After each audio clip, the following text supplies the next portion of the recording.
Один день из жизни переводчика турецкого языка на международном мероприятии. Утро, как всегда, начинается с кофе, впереди насыщенный день, поэтому нужно успеть немного подготовиться по терминологии и обсудить важные моменты, как спикер неожиданно приступает к речи.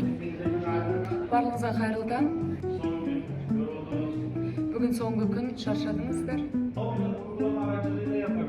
Бұны біз мобильдік қосымшамыз арқылы жасай аламыз.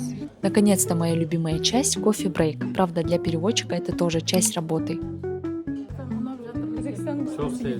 После небольшой паузы начинается вторая сессия, которая была в формате вопрос-ответ.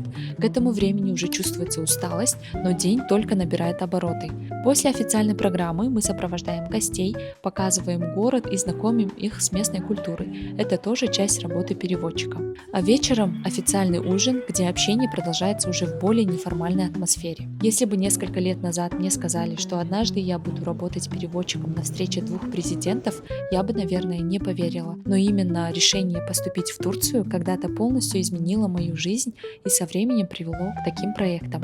Если хотите записаться на консультацию по поступлению в Турцию, пишите в директ.